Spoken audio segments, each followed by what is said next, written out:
Hello everyone and welcome for the first time. My name is Steve and I live in Chiang Mai, Thailand.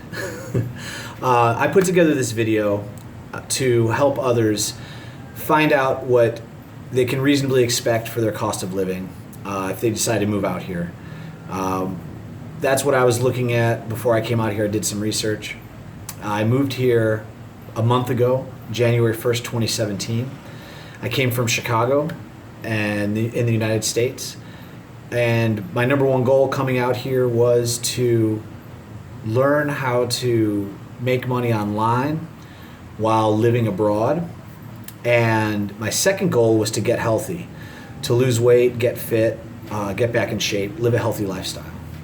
So that's what got me thinking about moving out here. Chiang Mai, Thailand was very attractive because it had, there's a great digital nomad community out here, people that work remotely and are able to live overseas. And then also it's low cost of living. So I decided to track my expenses every single day, everything I spent, and give us hard numbers. I actually have an Excel spreadsheet. Well, it's a Google Sheets spreadsheet that I share online. Anyone can look up and see what I spend on any given day, audit me, tell me I'm, full of BS. But once you see the numbers, you can't argue. This is what I spend day to day. So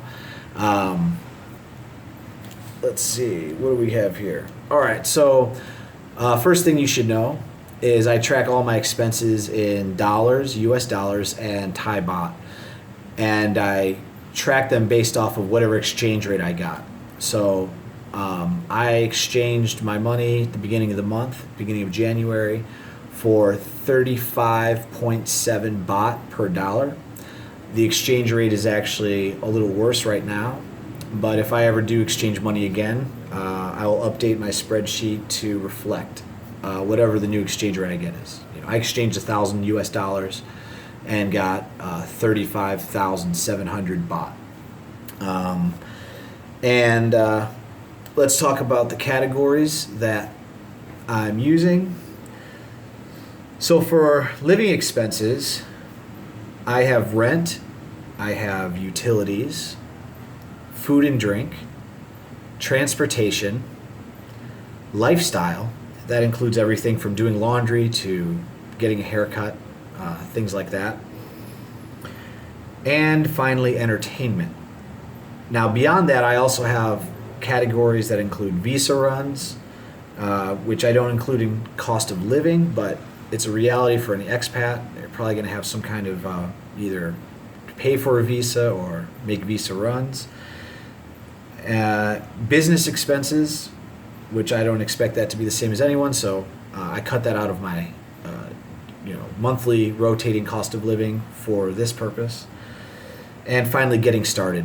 I didn't think it would be fair to include things that I'm going to buy once, like a rice cooker, cutting board, bowl and plate, fork and knife, things like that.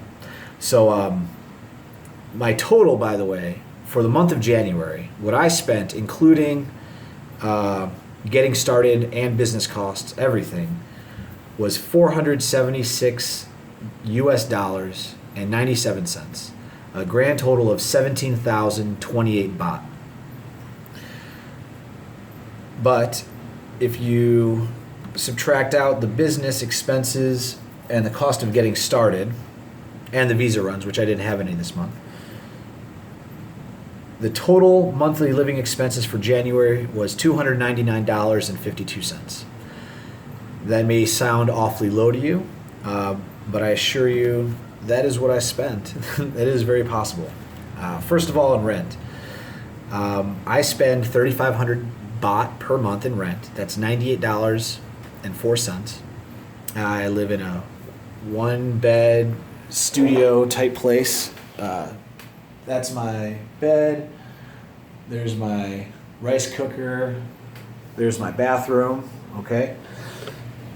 So no kitchen. Basically, that's all I need. They gave me a TV, but I don't use it. I unplugged it and put it on top of the wardrobe. And actually, I'm spending more than I need to because this room has AC. Now, I don't use AC, and if I would have known that, I wouldn't have gotten a room with AC. But I would have been able to spend only 2,700 baht per month if I got a room that had a fan only. So I kind of blew 800 baht without realizing it there. Anyway, still not bad. Under 100 bucks a month in rent. Utilities, $7.84. That's water and electricity. Food and drink, I spent $109.05 or 3,893 baht.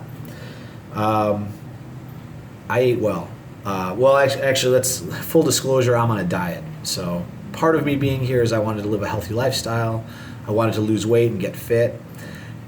So I bought a rice cooker. I cook a lot of my own meals, rice and veggies, sweet potatoes, healthy stuff like that.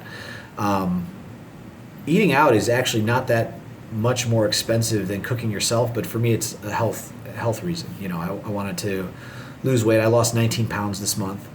In 1 month, I started out at 199, and now I'm down to just above 180. So I lost about 19 pounds in 1 month, eating healthy.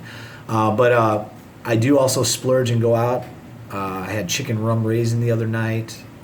Had some awesome fish and chips. The idea is go out and find local places. You can get great deals at some local places in local areas. If you're going to eat Western food all the time and stay in touristy areas, then you can expect to pay a lot more. But I made a conscious decision to, I love Thai food, so it wasn't that hard, but I made a conscious decision to eat local most of the time.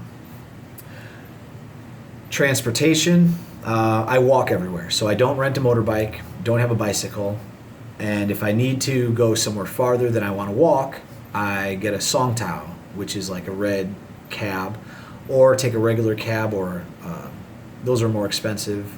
I did it once, I think, when I got into town from the airport, and or there's a tuk-tuk, which is a more expensive version of the song tao. Really, it's a more personal song tao. You might have multiple people in there. I spent a total of $21.85 on transportation this month.